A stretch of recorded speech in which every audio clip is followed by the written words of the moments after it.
Assalamualaikum warahmatullahi wabarakatuh. Kami dari kelompok 1 akan mempresentasikan materi tentang aritmatika, fixed point, dan floating point. Pertama-tama, marilah kami perkenalan diri. Nama saya adalah Abdul Aziz Bima Dinugraha, NPM 250810100068. Selanjutnya, saya Raditya Nova Beraliansyah dengan NPM 25081010053. Saya Fitri Nur Akma dengan NPM 250810100082. Saya Tihta Noviantika Nabila dengan NPM 25081010085. Perkenalkan, nama saya Zawa Aulia Sepi, NPM 250810101067.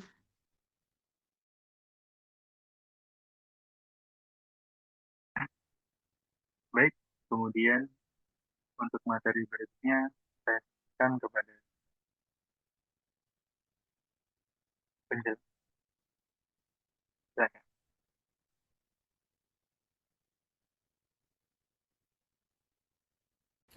Baik, di sini saya akan menjelaskan apa itu fixed point. Nah, fixed point ini adalah sebuah titik yang berada di dalam tempatnya setelah mengalami suatu proses atau transformasi. Nah, analoginya seperti Anda bercermin, jika ujung jari Anda dan bayangannya saling menuju ke tempat ujung jari Anda yang asli, maka itulah fixed point. Nah, intinya fixed point tersebut tidak berubah meskipun sudah diolah melalui suatu fungsi, namun hasilnya tetap sama dengan titik awal. Nah, konsep ini banyak digunakan dalam matematika, pemrograman, dan ilmu komputer untuk mencari solusi yang stabil atau tidak berubah. Nah, yang selanjutnya saya akan menjelaskan tentang jenis-jenis fixed point. Nah, fixed point ini ada 3, yaitu midpoint atau bilangan desimal. Nah, definisi dari bilangan desimal ini adalah bilangan yang memiliki digit baik di depan maupun di belakang titik desimal. Nah, namun bukan bilangan bulat murni. Nah, seperti 123.45, 0.1, min 5.75. Nah, yang kedua ada integer atau bilangan bulat. Nah, ini definisi bilangan tersebut adalah tanpa bilangan pecahan setelah titik desimal.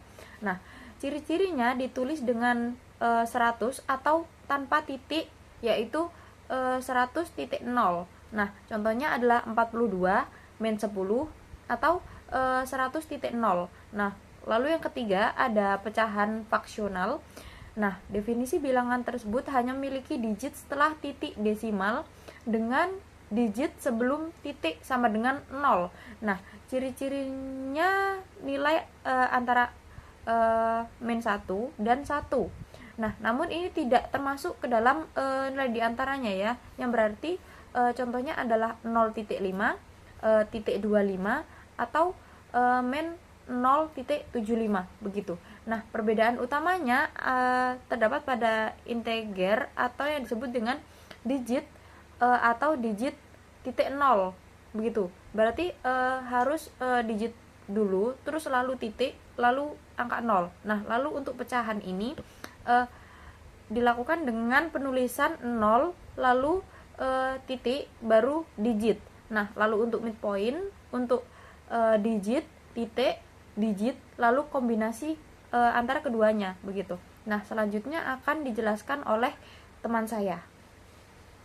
Nah, untuk pengertian floating point ini apa sih? Nah, floating point ini adalah representasi bilangan yang menggunakan mantisa dan eksponen, sehingga posisi titik dapat berubah sesuai nilai eksponennya. Nah, representasi ini tuh memiliki jangkauan nilai yang jauh lebih luas. Next.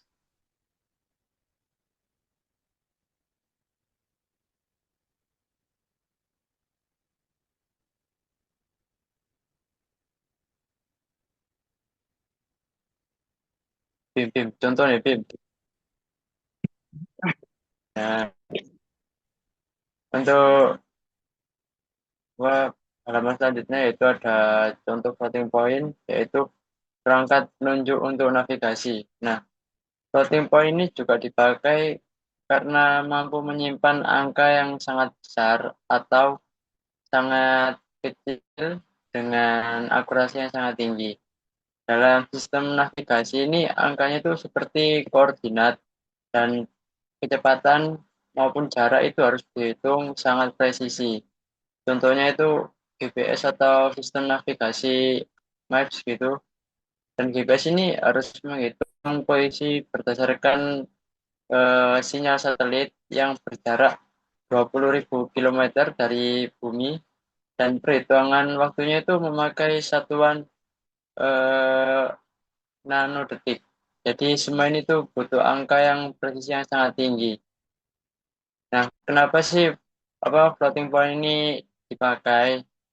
Nah, floating point dipakai ini karena kalau pakai integer atau fixed point hasilnya itu bisa meleset dan posisi kita ini eh, bisa salah hingga beberapa meter. Oke, boleh di next.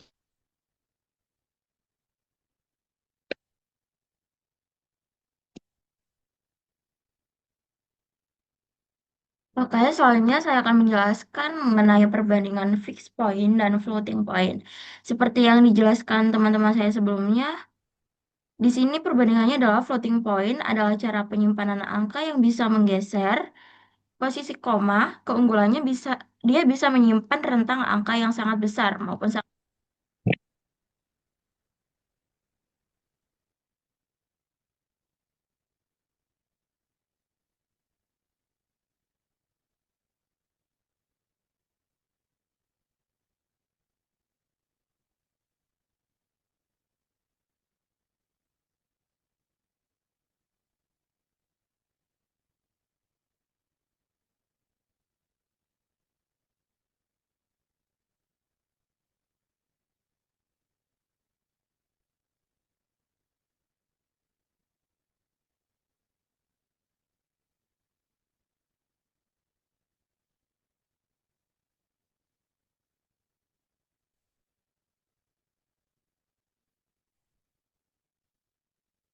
Wah, kalau suara nih, Pak. Jawa seorang Minang. Suaranya Jawa kan? Oh. Bapak Arek mental ya? Wah, nggak ada suaranya, wah. Oh. Oh, Pak, Ini baru no. Udah ada. Ket pertama mau kan soalnya. ulang dong berarti. Ya oke, apa Iya. enggak sih dipotong apa ulang Ya, ket? dikat aja, dikat. Oke, one, two, three, udah. Off mic. Satu, dua, tiga. Oke, di sini saya akan menjelaskan mengenai perbandingan fixed point dan floating point. Seperti yang sudah dijelaskan teman-teman saya sebelumnya, kalau fixed point itu perhitungannya lebih cepat, namun jangkauan nilai terbatas. Sedangkan floating point jangkauan lebih luas dan lebih fleksibel, tapi sedikit lebih lambat. Nah, di sini aku akan menjelaskan mengenai kekurangan dan juga kelebihannya. Kalau fixed point, keuntungannya lebih cepat, lebih efisien, dan tidak memakan banyak memori. Biasanya dipakai untuk sistem yang membutuhkan perhitungan sederhana dan konsisten seperti kalkulator, sensor, atau perangkat embedded. Tapi kekurangannya, rentang angkanya terbatas. Kurang cocok untuk angka desimal yang sangat kecil atau sangat besar. Lalu untuk floating point sendiri, floating point ini cocok untuk perhitungan ilmiah, grafik, atau komputasi yang butuh ketelitian tinggi. Tapi kekurangannya, prosesnya lebih lambat dan membutuhkan memori lebih besar. Next.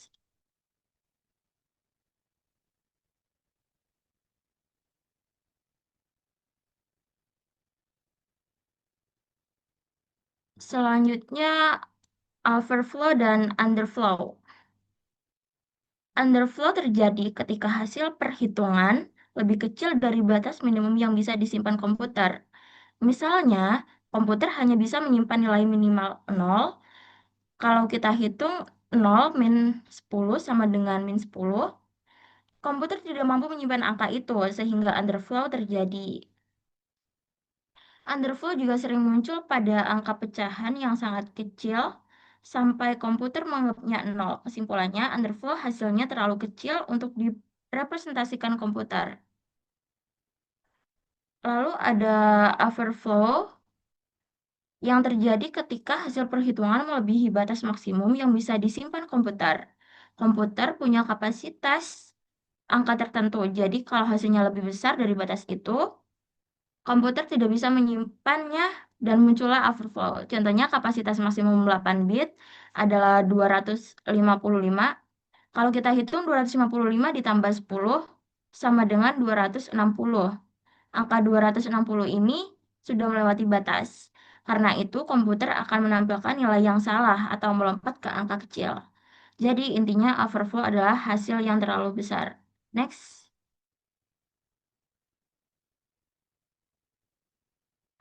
Nah, kalau contoh overflow sendiri itu contoh sederhananya 8 bit. Sin integer atau tipe data ini memiliki jangkauan dari 128 hingga 127. Kalau menghitungnya 127 ditambah 1, hasilnya secara matematis adalah 128. Karena 128 tidak dapat diwakili, terjadi overflow dan nilainya akan membungkus wraparound kembali ke nilai minimum, yaitu min 128. Ini sering disebut arithmetic overflow, seperti yang sudah saya jelaskan sebelumnya. Oke, next.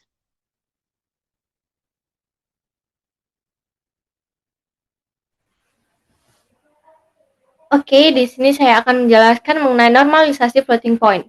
Jadi normalisasi ini dilakukan untuk memastikan bahwa mantisa berada dalam bentuk standar, yaitu bit pertama mantisa harus bernilai 1. Tujuan dari normalisasi ini sendiri adalah agar penyimpanan angka lebih presisi, konsisten, dan tidak boros bit. Next.